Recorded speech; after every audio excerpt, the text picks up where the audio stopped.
What's up, everyone? Thomas here with ForReel, And I'm Derrick from NerdBot, and and this this is is Snubbed. Snubbed. Snubbed is our chance to go back and correct some things we think that the Oscars got wrong. Of course, we can't correct everything about the Oscars, but this is our chance to look back with the benefit of hindsight at certain awards and categories, and decide who the real winners are in those categories. So today's hindsight stretches back a whole 24 hours. We're going way back. At We're the going way back for this episode. way back. So the 96th Academy Awards just happened as of this recording. It was yesterday, and so it's very recent, very fresh, and I think this is going to be a really fresh and exciting conversation. Yeah, no, it's I think one of the things I love about the show is that we do get the opportunity to kind of look back and stretch out years, but doing it, we kind of started towards the end of this current award season. So being able to kind of have some of those earlier discussions about previous Oscars and now kind of tailor that into the current year, since they literally just happened at the time of this recording, it's exciting. And this is a great Oscars to talk about. High highs, low lows, like there's a lot of stuff. So I'm excited about it. Yes. So Yeah. in the case that you were accepting an Oscar, who would you thank? Well, first and foremost, I would like to thank my publicist. I think that's very important. I know we're not supposed to, but I also want to thank my publicist. That was hands down the strangest like Hollywood insider joke restriction. Like I don't know. I don't know where that came from. That was just so bizarre, and all of them did it. All of them. Yeah, it was so weird. It was really funny because Davine did it first, right? And she gave a super emotional. She was the first winner of the night. Gave a very emotional speech, and when she did it, she actually led with, "I'm not supposed to do this. I know y'all told me not to do this." But it's such a powerful speech that it's like, okay, we'll let you have whatever this exception is. I mean, I don't even know why that's the case. I'm sure someone will put it in the comments what the deal is with not calling out publicists. Because I still need to know. Not sure about that, but it's fun. I've actually changed my Twitter handle to "I'd like to thank my publicist." That is the quote of the year. But then it happened multiple times throughout the night, and so it was I think a very amusing component of the evening, and of course Robert Downey Jr. had to call it out with his award acceptance, and it was great. Yeah, so good. So actually, while we're on this, I guess the awards show, before we jump into talking about snubs for the evening, and there are a number of them to discuss, but I think we do have one in particular that we want to hone in on. But before we jump into that, let's just talk about the evening in general. I know there are a lot of highlights. What was something that stood out to you in the show as like a major award show moment that happened? Yeah, I mean, we already talked about Divine's speech, which I just thought was absolutely phenomenal. I mean, I know she's been just blazing through the award season. She could not miss. This was like the most non-surprising award of the evening. Everybody just knew, like, we don't need to do this whole setup, guys. Like, we know who's gonna win. It's decided. And even then, like, she was still. It's just a great way to start the night with somebody who is so deserving, so so humbled, so appreciative, just so emotional. It's just such a big win. She gives this wonderful speech. So that's a great way to really kind of start off the night. I was really surprised that they even started with supporting actress. But it was a good way to start the show. I would say overall, it was a pretty solid night. I know some people were a little put off by how safe it was. But I mean, guys, I know we're 2 years removed from the slap now, but like they're still trying to protect, like they're still reeling from it. And we know the Academy takes forever to kind of catch up to what's happening. But I don't mind the safeness. I'm here for the movies. I'm here for the awards. Like I was really glad that most of the bits didn't drag on. They didn't cram in like an ungodly amount of bits. Like it really did feel like an award show that was about the awards. It was about the performers. It was about the actors. And when you do that, you turn in like a 3 hour and 17-minute award show, and we're off to the races, guys. We did it. We did it. Oh, it's great. You're talking about the bits that they did, and there were some good ones, but I think the one that really stood out to me, and that just it was just like this classic like awards bits to me, just like something that would happen at an Oscars, was the John Cena bit that happened. That's what we want to see. At least that's what I want to see when we're talking about edgy and entertaining, right? Like, and it was so relevant too because he was presenting costume. So yes, I loved how it was kind of out there and kind of wacky, and they really just like was all in on it. And John Cena, of course, is just a personality, and so I think that bit, it just feels like such an Oscars bit. Something that like a classic show would do, and that's what I want to see when it comes to edginess and entertaining. Maybe a little less roasting of Robert Downey Jr., a little bit less. that was certainly one of those ones where like the first punchline, I was like, oh, that's pretty good. Like that's pretty funny. Right. That's good. And then he like kept going, and it was the only part of the monologue where I was like, bro, come on, like we're past this. Like let's rectangular penis. Ooh. What is going on here? Like what is this? Right. I think that segment went on for about one or two jokes too many. Yes. And like you said, I think it was the only real like major blemish in that monologue, which you could do worse. We have seen worse. But yeah, that was just a moment where I was like, all right, we gotta move on. Yeah. No, I agree. And also, I mean, it was a pretty long monologue, but I mean, look, I'll give him 19 minutes out of 20, which is pretty good. I mean, like I said, people want to talk about how safe it was, but like it really did feel like an award show. It felt like an award show monologue. It felt like, I even tweeted when I was watching it, like, this is how you make jokes at people's expense without roasting the room and sucking all the energy out and making people feel alienated. Yes, Robert Downey Jr. aside, like, for the most part, like everybody was on board with these jokes. And I think this is what happens when you get somebody who is very much a part of the industry, that understands film, that understands hosting more than anything. And I think you really blunder that when you try to go with like straight comedians, because stand-up just doesn't translate that well. We've seen it time and time again where you get a famous stand-up to host an award show and they have nowhere to go because they're not a part of the world. Like they're on the outside looking in. So I think somebody like Kimmel is one of the better ones. I will say as a highlight for me, John Mulaney needs to be the next host of the Oscars, please. I don't know why we're not doing that. I know I just gave this whole rant about stand-ups not being good at hosting. I will take it all back for John Mulaney because that was amazing. Give me Baby J. Let's go. Make it happen. Yeah, it was great. It was almost like a little audition for him. He's like, hey, pay attention to me. Look, it's 2025 open. Watch this. Yeah. The usher, watch this. Watch this. Like he just yeah, it was a really, really good segment. Yeah, it was very funny. The rant of Field of Dreams. I was crying. It was so good. Yeah, so that was a great highlight. I think I like the Emily Blunt, Ryan Gosling banter back and forth. I thought that was great. Really funny, just leaning into the Barbenheimer. I thought that was a great bit. And then well, actually, that's a very interesting segue because it's hard to talk about this award show without obviously talking about Oppenheimer. But then, of course, Barbie didn't win quite as much as people thought. But man, they put some money into that production.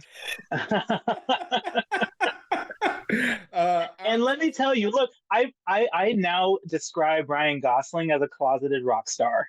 Oh, for sure. That, I mean, even when he started singing, like, I guess I knew he sang the song, But I have a big respect for musicians who can sing live. And can do the performing thing, and obviously he does it in the movie, and it's entertaining in the movie. But then he could do it live too, Yeah. bruh. Oh, yeah. When's your tour?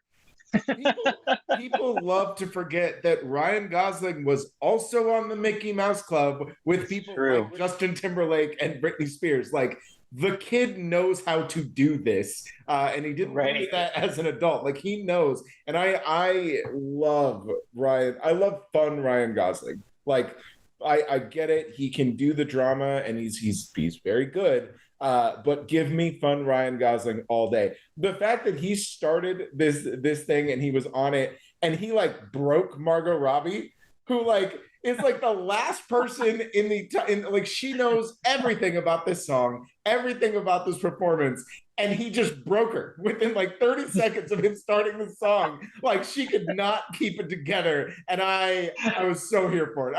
I tweeted out as soon as it happened. I was like, "I'm just Ken is the energy the Oscars need to have all the yes." Like, it was, and it was really funny. He was in the seat, so obviously you see Margot, but even Billie Eilish behind him is just like struggling to keep it together. But that's the point. It's so great. Yeah. I have some picky nits, so I have some gripes a little bit. Let's go. Let's do it. Yep. So one, I absolutely hate the fact that you bookend the entire award show with the best song that was not nominated. How dare you? How dare you start your show with Dua Lipa, end your show with Dua Lipa, and give her no credit? None. You just make us all sad with Billie Eilish and her weird brother. Like, what are we doing here? How dare you? Like, we could have had the night on fire, but no. To be honest, listening to the performances of all the best song nominees, I actually would not have been mad if 4 of the 5 songs were Barbie songs. Like, maybe Barbie should have just headlined the Oscars. Let him look. If you're not going to give him any awards, then let him just light the night on fire, man. Yeah, look, WB, they have the money, okay? Like, they will put on a show. Yeah, it's ridiculous. It's such a huge miss. That irritated the hell out of me. I also was very put out by the, hey, stunt performers and stunts are so important to film, and we want to say thank you for all of your work, but also we're never giving you an award. So moving on. Like, that's exactly what happened. And I mean, it's like they tried to soften the blow by doing the Barbenheimer thing before, because they were the ones that introduced it. And like, the Barbenheimer thing was great. And I guess I didn't realize what they were introducing until they introduced it. And then I said, oh, well, okay. Can't they just have an award for this? I thought they were just unveiling a stunt category. Like, and I missed it. And then they were just like, thanks for all you do. Okay, now the real awards. And you're like, well, okay. You're right. That was an aggravating part of the night, for sure.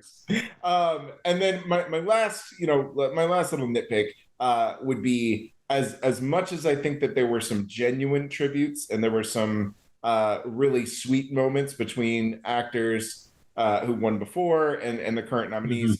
Mm-hmm. I'm here for the clips, man. Give me the clips. I want to see the Oscar bait. I want to see the Oscar clips. I want to see their performances. And this was a really mixed bag for me. And I thought it was going to run the show super long. They managed to keep it tight. Oh yeah, incredible. I'm shocked. Yeah. I was done. When they did it at first for Best Supporting Actress, I was like, there is no possible way we're doing this for the entire night. So they managed to keep it under time, which was just, I couldn't believe it. But, part of it, like, there are some that had very genuine, kind of communicate. It's clear, like, they know this person, they respect this person, they have a genuine kinship, friendship, older generation, younger generation, whatever the case may be. But then there were others that were just like, I don't know who this guy is. I've never worked with him before. I'm guessing you're great in Oppenheimer. I don't know. Like, that's I don't know. That's you're so right. Yeah, it was. No, I got that, and it was a swing, right? Like, I I appreciate the concept, Yes. but you're right. You needed everyone to have that personal connection with them, and so the ones who did gave really great little speeches for that person, and that was awesome. But you could tell who had no connection whatsoever to the person, and that's a very hard thing to do when they both need to have a connection to the person and have been a past winner in that category. That's a very slim crowd pool of people to choose from to pair with these Oscar nominees. Like it was a real risk. I think, like you said, like it could have gone really long, and it could have been, I guess, worse than it was. But honestly, I think they made it work. But I could have done without it. Yeah, because when they first did it, I was like, oh my goodness, y'all want to run over time. Like you looked for ways to go long. That is definitely how it felt for sure. Yeah, but those, I mean, those were my only real like. Yeah, okay, my nitpicks. Yeah, no, my one nitpick outside of those, I think everything else was fine. I mean, I mentioned the Robert Downey Jr. Roasting, so that nitpick's out of the way. But my other nitpick was Al Pacino announcing Best Picture. Like, bro, what are you doing? Just read the cue card. There's a screen. I'm confident they're feeding you words right now. Just read them. So apparently, I have two things about this actually. So apparently, the producers told him not to read the names because he'd been watching the movies the whole time. So that's why exactly, and they do that. They do that for song, right? So when all the songs play, they get to best original song they've already played. They don't have to recap it. So I got that. You don't need to rehash them. That's fine. So that's why he didn't do it. It was instructed by the producers. But also, how about we stop letting 100-year-old white men read the envelope for Best Picture, because it has not gone well every single time we've done it. Like, yes. I don't know why we keep thinking it's going to get better, and it never does. It's always weird. It's always weird. It really just blows my mind because, bro, all you have to do is say, and the Oscar goes to. Yes. Like, what did he say? What my eyes see. What was it? So I read a tweet that was like, why is he presenting the Best Picture envelope like it's opening a gift from his grandkids? Like, that's probably the best experience he has to draw from. I don't know. Like, bro, just say, and the Oscar goes to. My eyes see Oppenheimer. He's got the envelope like half open, and everyone's like, Did it win? Did it win? Did they switch envelopes? Like, what happened? So strange. So strange. Yeah, no, it's a good call out. Like, I don't entirely fault but yeah, guys, you just got to pick better people. Like, you can't save the old dude for last. It's just, let's get rid of that next year. Let's just it's fine. Yeah, that was funny. That was really funny. Yes, okay. Were there any other highlights? I mean, I think that some of the acceptance speech. So we talked about Divine Joy Randolph's acceptance speech and how great that was. Robert Downey Jr., his acceptance speech just makes me want to be friends with him, as always. If I could just like have lunch with you, dude, like that would be the highlight of my life. Yeah, that'd be great. I'm putting that out there for a drink. I'll drink, you watch me drink, and we'll just talk and we'll just hang out. Exactly. Yeah. If someone could pass this segment of this video on to RDJ, that'd be great. Pass the message on. Let him know. We got to make him a fan of Snubbed. Right. The Godzilla -1 acceptance speech was a little interesting. Because there was a language barrier, and that was kind of tough. I honestly think, they were just as shocked to have won as we all were as shocked to have won. So like, I get that one, but it was kind of rough to get through. How do you say, like, we got to move the show along, guys? That's gonna be a challenge because we had 4 international features in major above the line categories. Like that just that is yes, the Academy and the awards, like they still very much have a lot of ground to cover, and we're obviously going to talk about that when we get to some of these snubs here. But you know, that is a clear signal that like things are getting more diverse, and not just more diverse, but more international. And people are championing international films, which they're still not doing it enough, in my opinion. But you know, this is an example of that. So you're going to run into people who barely speak English, like especially Godzilla minus one. Like, there's no English in that movie whatsoever. That is a 100% a Japanese film from start to finish. So yeah, it was definitely a little strange in that regard. Yeah, but you know, I don't fault the team, right? Like, you know, I'm not expecting them to learn English before maybe winning an Oscar. So, you know, I think they did their best, but you're making valid points. The Oscars needs to be ready to accommodate these kind of challenges where we might need translators, where you know, we can accommodate different languages. And because I can only imagine, especially with, I know this one's Japanese, but especially with Korea having already infiltrated the Oscars a number of years in a row. Sure. Yeah, absolutely. In Korean filmmaking, I think this is only going to get more prominent, and I'm here for it. Is the Oscars here for it, right? Like, are they ready for that? And I really hope that moment was something that made them think, okay, we gotta do better on that next time. Yeah, I too. The other international film that was an interesting speech was, I'm not going to pronounce his name right, but the director of 20 Days in Mariupol. And that was a very interesting speech where he said, you know, I'm going to be one of the directors that say, I wish I had made this movie. And that is like, that's the line. Like, that was the hook. Like, what do you mean? And you can actually hear the audience go, right? Like, it was actually a really big statement, but he makes sense, right? He would trade this Oscar for there not to be this conflict in the first place. Sure. Yeah. So ultimately, a really a rational speech that, and by the way, I think the only real political, like seriously political moment of the evening. Second. Jonathan Glazer had his. Oh, Glazer, you're right. Yeah. So yeah, second, but they were very. Fun fact: it's the only speech that's not on the Oscar website. Oh, interesting. Yeah, can't really be ceasefire pro-Palestine, apparently. Right. You're right. So there were two political, but like they're relevant to the films, and so it wasn't like people coming up trying to champion some like left field cause, right? And I'm happy that and they both did it.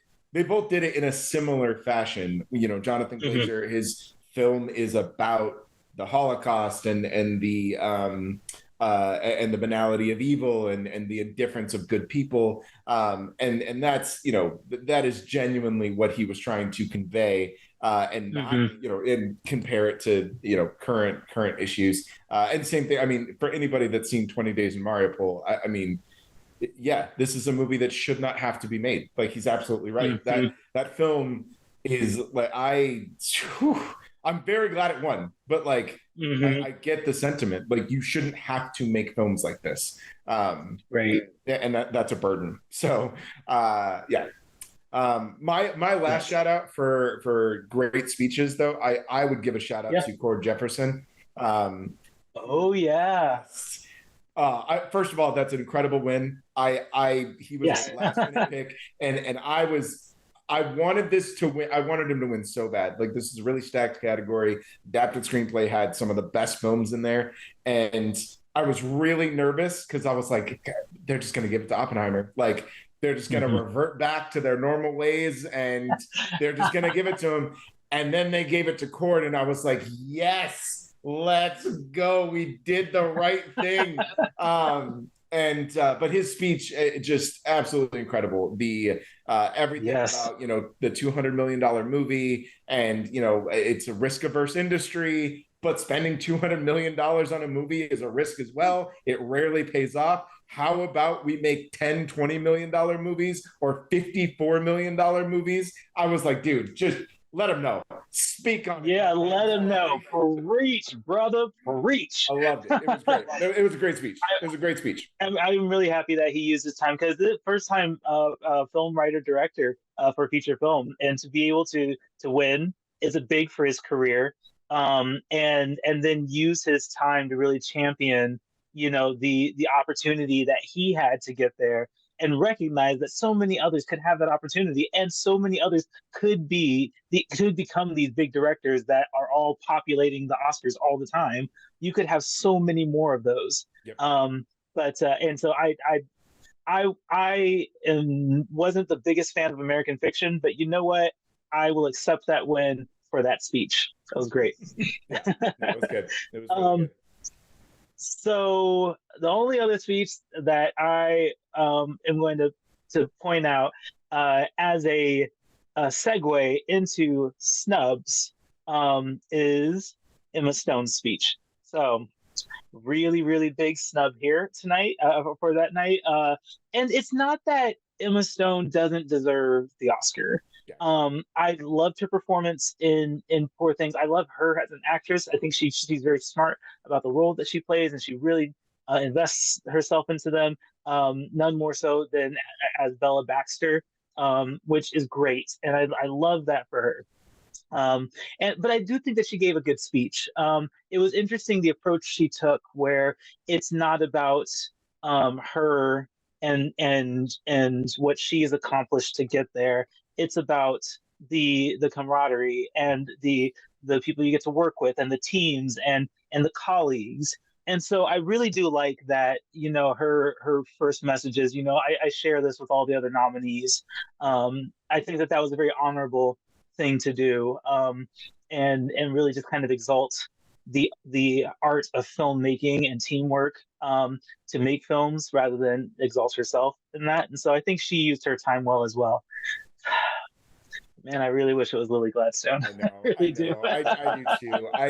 And you're right, because if she, I think I said this before, but if she was going to lose to anybody, then the only person she can lose to is Emma Stone. Because if she loses to anybody else, then you're just doing it on purpose. Like, you're just, right. If she loses and it's Annette Bening for Naiad, like, right. Y'all haven't learned anything. You've learned nothing. Like, nothing. You've learned nothing here. So if she was going to lose to someone, then yeah, it should be Emma Stone. I was really sad about this one, and I loved Poor Things. I loved Poor Things infinitely more than Killers of the Flower Moon. It was like my third favorite film of 2023.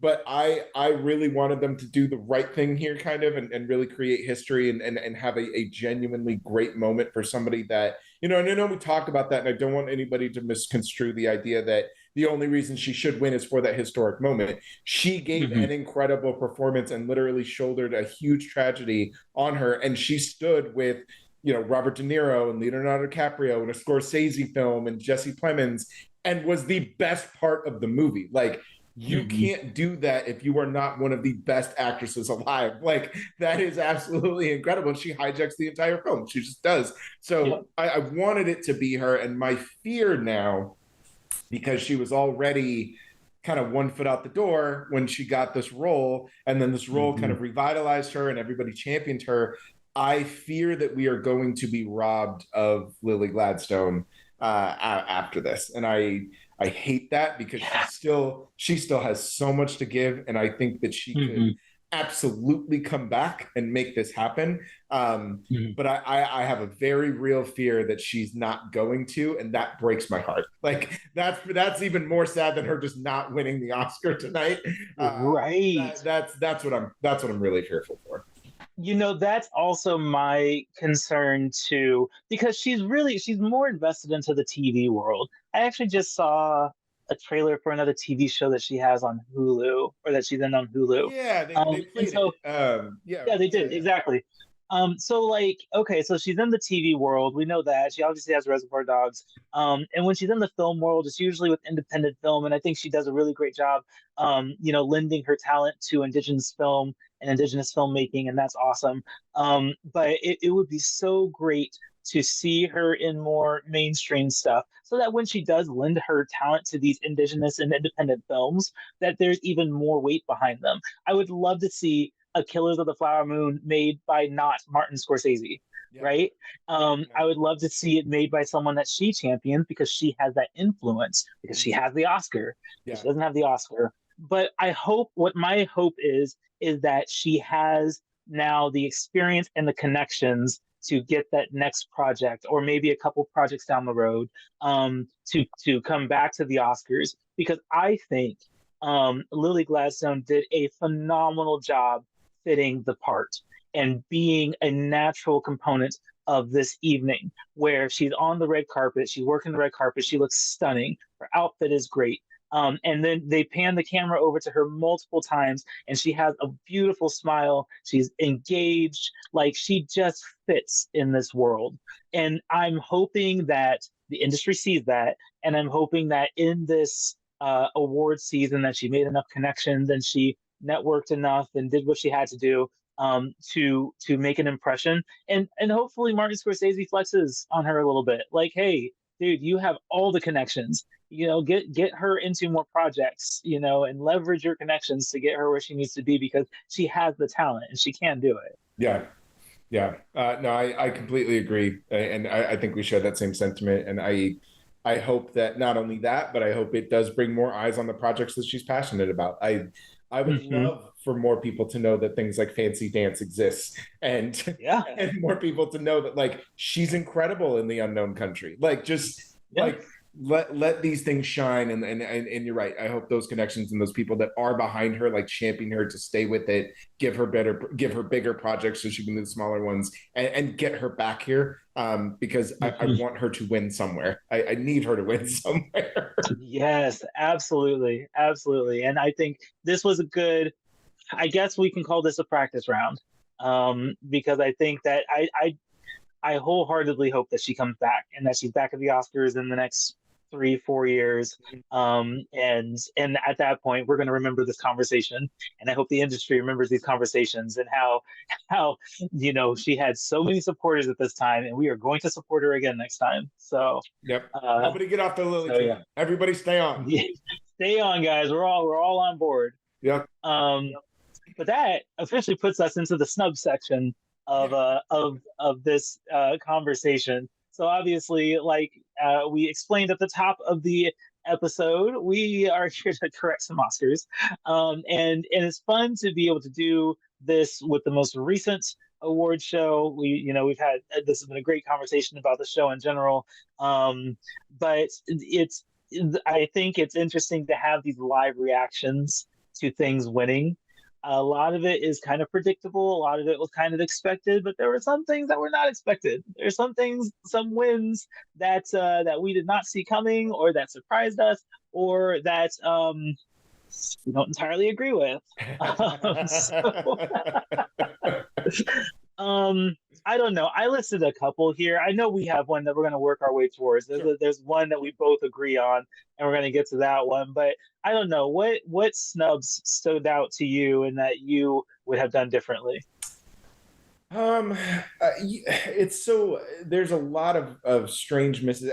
So the first thing I will say is I think 2023 was a great year for movies. And I can see there's a stark difference from the buzz in March of 2024 than there was just last year with movies that had carried all the way to the end of the season. We just had Sundance, we just had South by Southwest, and I unfortunately I wasn't able to go to either one of those, but nobody came out of those talking about movies. They just didn't. That chatter died almost immediately, and that was not what happened last year. Last year there were, 4 or 5 films from each festival that people were like, keep an eye on this performance, check out this movie.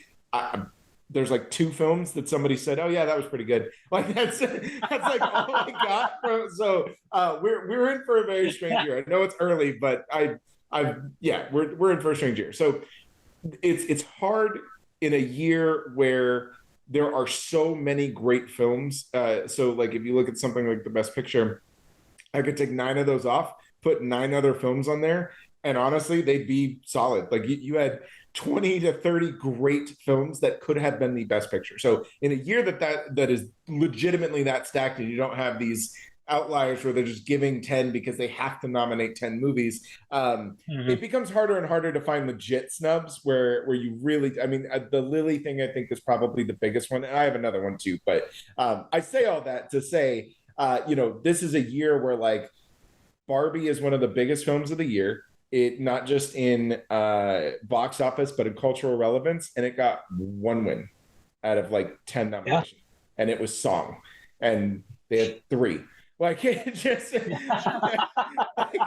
it was like the only can't miss category, and so they lost production design to Poor Things, which I picked, but that was another pick where I was like, this is a gut pick, but I'll probably be wrong here, and this will be a Barbie win. And then it blanked. You have something like Killers of the Flower Moon that blanked entirely. 10 nominated with 0 for 10, which is it's just insane. Like that is crazy to me. So I think it speaks to the quality of films this year more than it does them championing some films that just shouldn't be there in the first place. Of course, everybody's got their naiads. You've got your maestros. Those should go home empty-handed because they have no business being here anyway. Sorry, Bradley, but you get no love from me. I left Snoopy in the vestibule. That was me. I did it. I did it.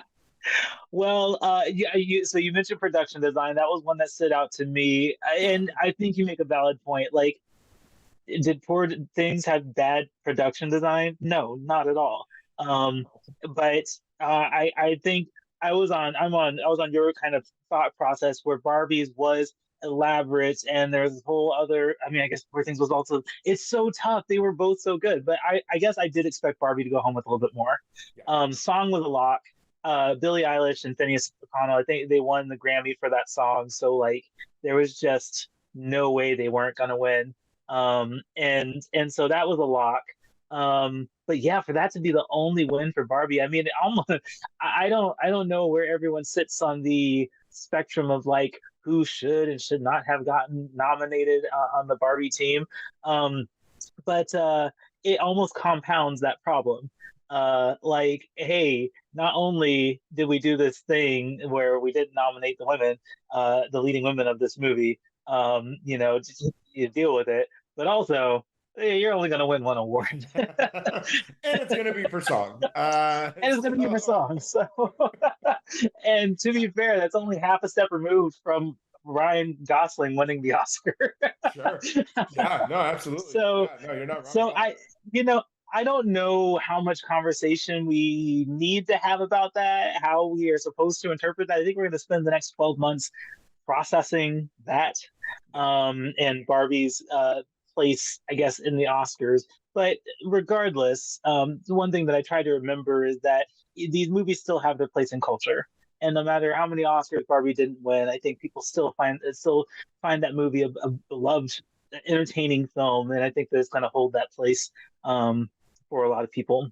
That's a great thing to highlight, just to kind of piggyback on go for it real quick, because one of the things that we do here on this show when we talk about Snubbed is we are able to kind of retroactively and retrospectively go back and look and say, hey, movies like The Social Network basically blanked, and it's one of the most culturally relevant films in the last 30 years. Like, it has this incredible longevity of meaning and purpose that is so far ahead of its time. The Shawshank Redemption is a great example of a film that has by far and away done better than any other film that was at the Oscars that year.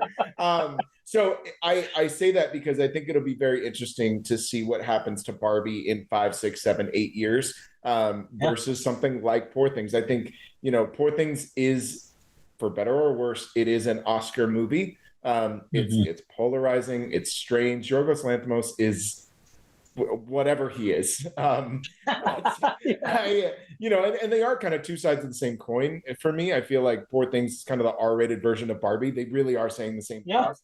I would venture to say that the cultural relevance and the cultural impact of Barbie itself will probably overshadow whatever was missed in this year. And it'll take 5, 6, almost a decade for that to happen. But I think in 10 years, if we're still doing Snubbed, we'll go back. We'll forget that Poor Things existed, and we'll be talking about Barbie. So it's probably true. That's actually probably true. You know, I do think Barbie probably has the longevity. Yorgos makes films that appeals to a niche audience, and even though Poor Things, I think, was more approachable, probably his most approachable film by mainstream. Yeah, I still think in like a year and a half, 2 years, like the mainstream is going to have forgotten about that film. Yeah, I say that as somebody that adored it. Like I tell you, it was my number 3 favorite film of 2023, and even I know I'm probably going to forget about it in 2 years. Like, yeah, exactly. Until the next time he makes a film. I mean, that's what happened with The Favorite. I always bring up The Favorite as, oh yeah, that movie that came out before Poor Things. You know, right. Yeah. So and that's fine. Like, that's just the filmmaker that he is, and he does his art. He does it spectacularly. But I do think that Barbie's going to have a longer lives with pop culture and with the mainstream. Yeah. My snub that I am not going to forgive was for best original screenplay. Lord knows that should have went to Past Lives. I just needed Past Lives to win one award, just one. And if it was just one, this one. This is the one. Yes, exactly. Because I mean, okay, fine. It's the night of Oppenheimer. Okay, I get Oppenheimer's going to win Best Picture. Fine, whatever. Look, just give Past Lives Best Screenplay. Okay, Anatomy of a Fall can have the honorary Best Dog Award. Okay, just like. He didn't even speak. Why are we giving this movie the best screenplay? The dog didn't even talk. Look, here's the thing. Anatomy of a Fall is a good movie. I think Michelle Yeoh said even now she still doesn't know if the main character did it. And it's fun in that way, right? Like, you know, just kind of piecing together the court drama. You know, it's a very interesting film to really dissect. And I guess, you know, to that extent, yeah, that's all that can be attributed to the screenplay. I just don't. I haven't found it to be as rewatchable as Past Lives. I've watched Past Lives 4 times in the last year. And I introduce people to Past Lives. I tell people about Past Lives, go see Past Lives. You have to see Past Lives. Ever since Sundance, and I just wish that Past Lives could have like qualified for the Oscars last year, because man, it would have. It would have. The buzz that it had for 11 out of 12 of the months last year. You know, it even showed up. Absolutely, that's huge. That doesn't happen. Like, Sundance is very much an independent festival, and most of those movies do very well when they come out and they're championed among critics. But like movies, this whole thing of like Coda making it all the way, Past Lives making it all the way, Everything Everywhere All at Once coming in March and making it all the way. You have to understand that these are anomalies. Like, this does not happen. Like, films don't start qualifying for the Oscars until like September. Like, so even Barbenheimer is actually kind of a stretch. Like, it's an anomaly. Absolutely, it's such an anomaly. The fact that both of those movies made it to the Oscars, like Barbenheimer will go into that. There should be college courses about the Barbenheimer effect, because now we have Holly. I've heard other like combinations where it's like, oh, these 2 movies are different. Is this the new Barbenheimer? Like, no. You can't intentionally replicate Barbenheimer. No, you cannot. Okay, that was so wild how both of those movies, they're kind of polar opposites. They came out on the same weekend. They both were successful in their own right, and then they both get nominated for the Oscars and stuff. Like, what? Yeah. It's a major. And so, to your point, Past Lives, you know, I think that Celine's song, she was a machine with the amount of press touring that she did for this film. I don't know. I think for months, this movie didn't screen without Celine's song there to do a Q&A. Yeah. Like, that is grueling. Just like this world tour of her going around talking about this film, explaining the context behind it, and and just really championing this film.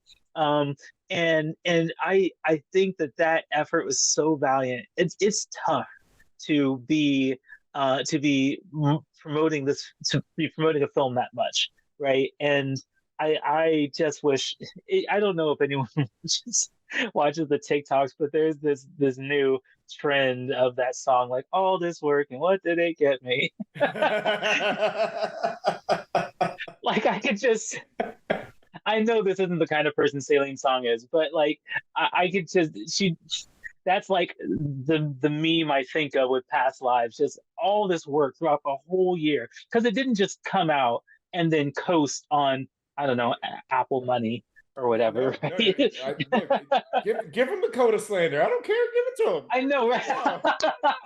Don't shy away. Right? I'm just saying, look, Apple put a lot of money behind Coda, and so like, they sure you know, and let's not forget, we were not talking about Coda until the Apple money came in, and they sent Coda to the White House. Like, let's be real, guys. Let's be real about what happened here.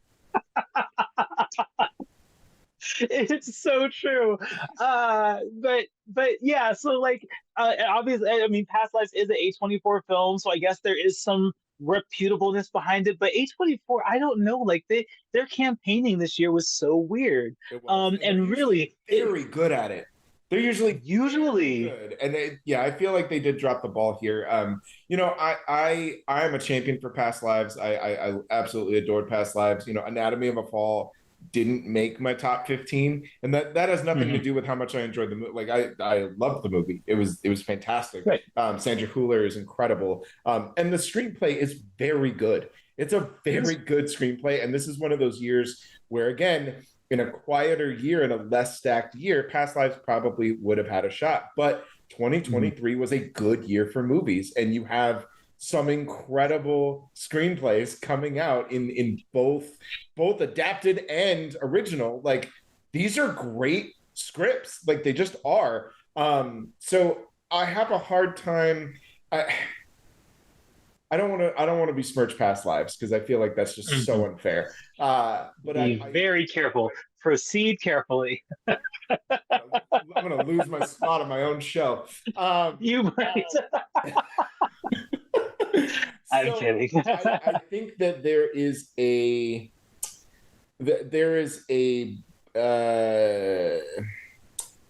how about this?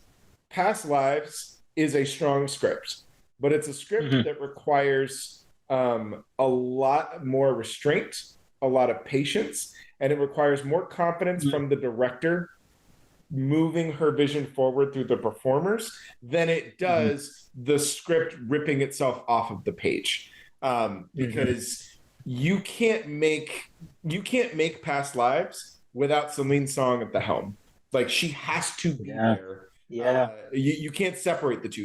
They're so interconnected in the way that the story is told, what it means. Like, this is a writer director that is deeply invested in what they're doing. So Past Lives doesn't work without Celine Song. On the flip side, you're right. That's entirely true. And I'm not trying to say that Justin Trier is a bad director or a bad writer by any means, but there's that separation. The script can be made by someone else. Not saying it should have, but like, you can make Anatomy of a Fall with a different vision and the script will still stay intact. Now, you need Sandra Hüller to sell it for you, but this is a script that just works on its own, and I think that's probably why it ended up winning, because it has that ability. You know what? I'll let you keep your spot. Did it tactfully, guys. Actually, I'm still here. You're still here. You know, you actually make a very, very valid point, because you are 110% right. Past Lives can't be made by anyone else. That is so exclusively a Celine Song film, the way that it's made. And you take that script to someone else, it wouldn't have been done right. Not the way that it was. And so, yes, if you're looking at the merit of the script on its own, I still have a hard time passing it Past Lives. There are scenes that will just stick with me for life. because of how they're delivered, what is said. That taxi scene. Okay, I'm gonna stop because my heart, it can't take right. it. It can't take it. But you're right. I do think Anatomy of a Fall could be made by someone else and be competently made by someone else, which, like you said, does not mean that it wasn't competently made or that it wasn't good. But yeah, I think that screenplay is able to stand on its own and be something great by itself, aside from the talent attached to making it. So I appreciate that it makes it doesn't fix my problem, but it does soothe off just a little bit. Just a little. Just a little, right? That's all I'm trying to do. Well, this has been such interesting conversation, but we have one more snub to discuss, and this is the one that we both agree on. Maybe for different reasons. I'm actually quite interested in hearing what your reasons are for this. But the featured snub that we want to call out here was for Best Animated Feature, which on this award show went to The Boy and the Heron, Hayao Miyazaki's newest film, last film. I don't know. It's always up in the air, but yeah, that one lost. Is what that is. That's campaign fraud. So I'm curious. What are your thoughts about why you consider this one of the biggest snubs of the night? So I have a couple of reasons, and some of them I will be genuine and be honest and say that, like, I'm just not a fan of anime. I'm not a fan of Studio Ghibli. It's just it's not something that speaks to me. It's not something that resonates with me. I actually didn't even see Boy and the Heron, so I guess my opinion is kind of null and void at this point. But it's just not a film that would ever speak to me. And so part of that too, though, is people who are genuinely fans of Miyazaki and his work, even they haven't ranked The Boy and the Heron as like the masterpiece among his work. Like, people who are genuinely invested in his filmography, it lands somewhere in like 4, 5, 6 even. Like, they have many other films that they want to push before that. So to me, that's a signal of, okay, I get it that you love this director, and by all means, he absolutely should have been nominated. Like, it's a great nomination for him to recognize it, but it's not his last film. He's come out and said so. He won't leave the studio. So this whole campaign of like, oh my God, we got to give him an Oscar before he leaves and never makes movies again. Like, okay, but not everything needs to be a legacy win. Like, just, if he's going to make another film, then just let him make another film. It's not the culmination of his entire career. To me, it just feels like, I don't know. It was just over something like Across the Spider-Verse, which I get it is a sequel, so that makes it a little bit harder. But Across the Spider-Verse is a pioneer of animation and storytelling that somehow furthers the own bar that they set for themselves when they made Into the Spider-Verse, which was already setting a higher bar and challenging the status quo of what we could do with animation and elevating it and really pushing it forward. And then they come back a few years later and do it again. To me, I just don't know how you can't reward that. Like, that's better than Miyazaki's 5th best film. Like, I just don't, you know what I mean? So, it was a baffling win to me. I don't know. That's my piece. I get that. So I there was some expectation. So essentially, the one, I'm going to agree with you that the film that was snubbed here was Across the Spider-Verse. I think that The Boy and the Heron was an entertaining film, but I also don't think that it's his best. Not even close. I mean, I remember watching it, and there were some editing decisions that I was just like, wait, how did we get here? Like, I know this is like fantastical and stuff, but like, the story isn't quite coming together the way that in a cohesive way. And so I had kind of editing issues with how it played out. But I guess on top of that, for the same reasons that you're talking about, Spider-Verse is really pushing the envelope with animation and doing things that is so innovative, and that honestly I want to see more in animation. We also saw last year TMNT, do some really unique things with animation, and that one just kind of entirely ignored. Oh, a kids movie. Who needs that? Get It that is not animation out even. of here. It is not even a kids movie. I mean, it obviously is a kids movie, but like it still has that adult entertainment value. Like Sure. I enjoyed watching it as an adult. It was great. That's a nomination snub for sure. Oh, absolutely, yes, a massive nomination snub, and I hate that movie was so just underrated. Um, but we see these movies doing these really innovative things with animation. I think that's what this category should be for, is like rewarding studios who are really in movies that are pushing animation to the next level. And that's not to say that we shouldn't recognize more classic styles of animation if they're good enough. And if they are rising to that level of prominence, but this was entirely a legacy win, and it's not like Miyazaki hasn't won an Oscar before. So you know, and it wasn't even there. You know, I think this is my biggest complaint. Maybe not my biggest, but one of my big complaints, because I was just going on and on about how Celine's song was at like every screening doing Q&As, right?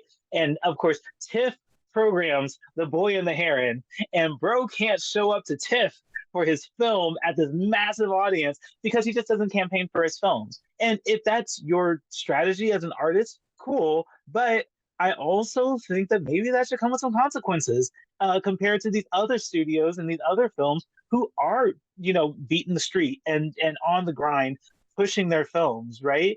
If you just want your art to be its art, to be your art and let it exist in the world, and you don't care. And this is the big, he does not care about this Oscar. Like, not at all. I saw this one meme online where it was like Miyazaki when he heard that he won an Oscar, and it was a Daffy Duck picture of him waking up and then going back to sleep. Like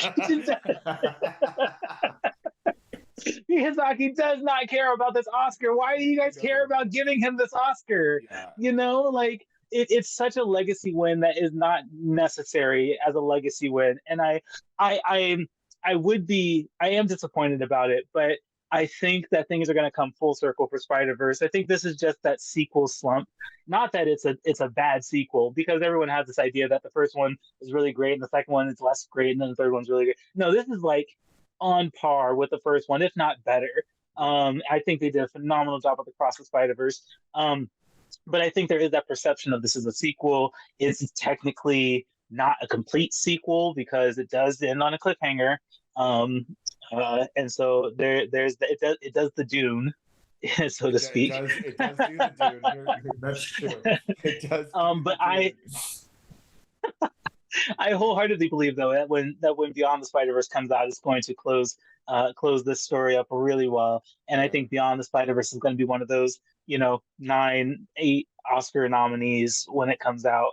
And so that's what I have hope for with Spider-Verse, and I'm just going to hold on to that to like cope with this loss.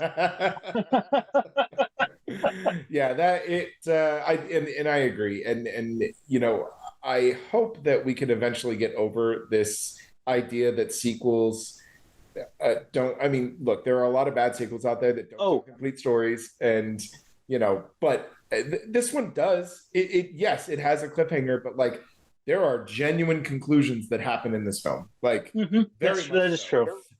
So, and I think we just kind of need to get over this idea that like, oh, well, the middle film, even though it's fantastic, it's not awards worthy. Like, we have to get over that, because let me tell you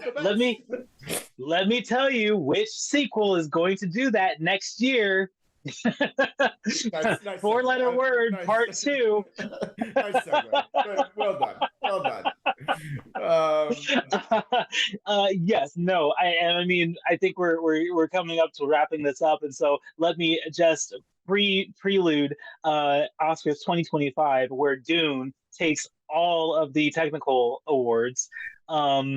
It's interesting because you were mentioning earlier how like there's not a whole lot of movies that came out of the festivals that we expect to get to award season next year, and that's fair. I think there are a bunch of good ones, but I don't know. I think the only one that might get to award season is Hitman.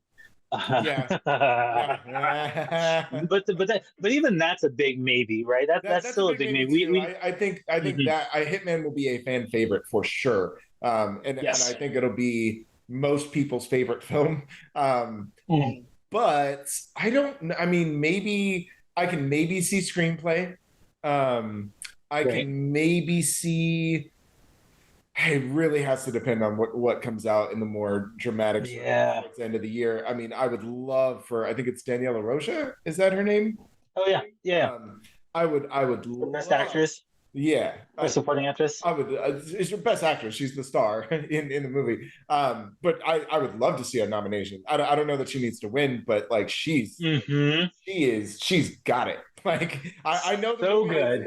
is you know a Glenn Powell vehicle. The man is a movie star and he crushes, but it doesn't work without their chemistry and what like Hmm. she is picking up when he's laying down and giving it right back to him and like I I can't even describe guys, this is the hottest movie you're ever gonna see. This It's so you. Oh, it's so good. I can't even describe. I don't want to turn this into a Hitman podcast, but god damn it. I know, but Oh, every time it comes up, and it's so funny because after I saw it at TIFF, yeah, we're this is going to be a segment real quick. let's do After it. I saw Let's it do at it.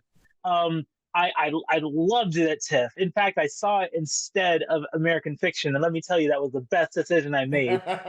Even though American Fiction is now award winning or whatever, but and so in the months after TIFF, I'm like, okay, was that like in festival hype? Like, was I imagining how much I liked it? Like, I don't know. Let me go see it again, and I have a whole story about how I saw it the second time. But I saw it the second time at Sundance, and no, it is so good.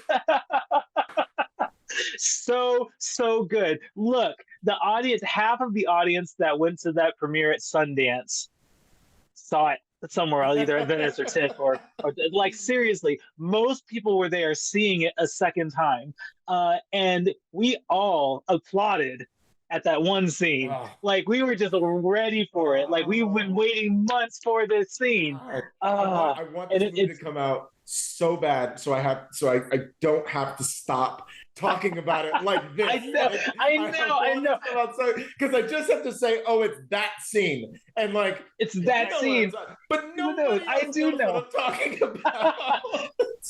And My I goodness, want people to have it. It's such an incredible experience. It's so good, guys. so good, I so don't know good, that it'll right? win anything, but it is going to be one of the best films of 2024. It just is. Like It will be. yeah, Yes, that's a top 10 film for sure. Dune Part 2 is going to overcome some sequel preconceived notions. I think sequelitis. Yeah. that yeah, sequelitis. I think that movie is a exceptional sequel. And we'll get a bunch of technical awards, and I guess from here we'll just see what else comes out this year. Yeah. I This is day one of award season 2025. Yeah, I do agree with you. I do think that kind of looking ahead, while we still don't know everything that's going to be on the slate, right? There's some big up and coming, blockbusters, and there are some smaller films. But honestly, a lot of the ones I'm excited to see, I've already seen. They already showed up at TIFF, Mhm. like they already ran the gamut Yep. in the award season. So things like Daddy-O and Wicked Little Letters and Yeah. Woman of the Hour, Hitman. Like I loved all of those movies, and they're all coming out this year Yep. to general audiences. So I think that I agree that Dune Part 2 will be the Oppenheimer of 2025. I think There's so. just you are not going to have a better technically made film. And while Mhm. I don't think anybody's going to get actor nominations, like this one's going. Oppenheimer did 7. I think it got 7, right? Oh yeah, 7 wins. Yep. Oppenheimer got 7 wins out of 13 nominations. Yep. I think Dune can probably push for 9. Nice. I'm Yeah. gonna do a very early prop bet. I lost the prop bet for Oppenheimer, so please don't listen to me and don't bet with your own money. But I'm gonna take the over. I'm gonna take the over on 8, and I'm gonna say it actually does 8 or more. And I'm gonna take the over on that one. I think that there's just no way you're gonna beat it in production design, costume design, cinematography, editing, visual effects. Hair and makeup, like everything Mhm. You are just not going to get a better film that does all of those things right. It might even win for best adapted screenplay. It could. It really could. He's going to get the director. That you can just. He has to. Yeah, that's 7. Just right off the top of my head, that's 7. So I think Dune Part 2 is the Oppenheimer of 2025. That's bold. Very early you know what prediction. I'm with it. No, I think that's a really great, a really good, strong prediction, and entirely warranted. It's an exceptionally made film. Whoever has adaptation issues, go try making a sci-fi film. Especially try making Dune. Okay, it's really difficult, and I think having me being one who has not read the books, it still is cohesive and it makes sense to me. And I think that's what's important. It's not directly adapting it; it's adapting it in a way that captures the essence in a cohesive way by itself.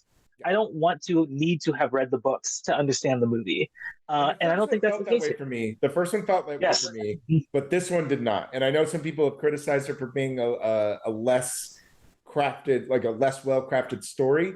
But I loved the streamlining war epic.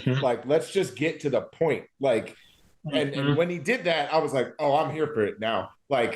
You made a Dune fan. I'm never going to go back and read the books, but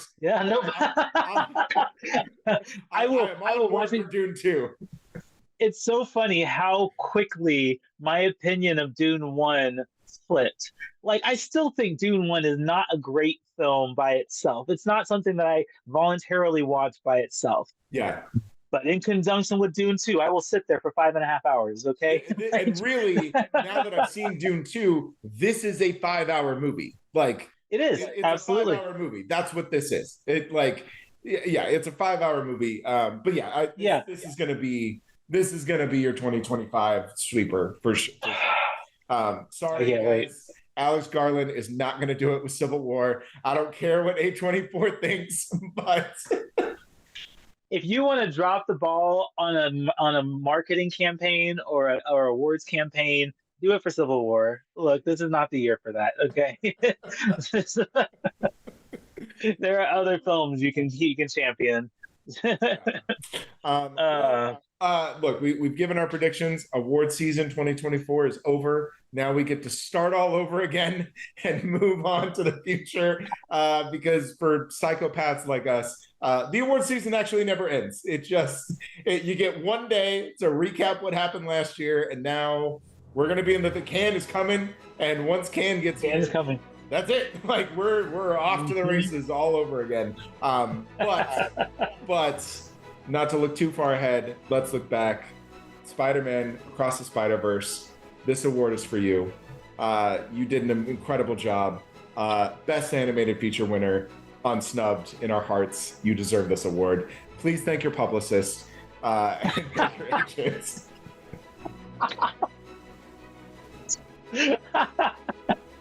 I'm gonna go thank my publicist now.